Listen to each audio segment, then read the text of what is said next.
Since it's so easy to create a website, social media post, or digital video ad, many people jump right into the creation of content and neglect to create a sound strategy.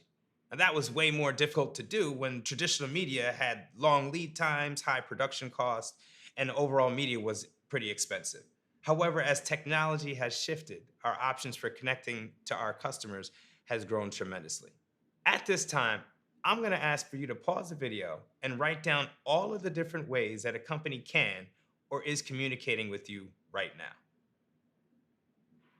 With all the new options available to us, it can be overwhelming to choose Google search ads or Facebook ads, LinkedIn ads, email campaign.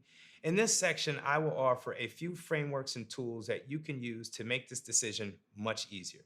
In future chapters, we will discuss some of the differences between the tactics and more detail on when to use each. You will learn to prioritize your efforts and place your focus on the most profitable path.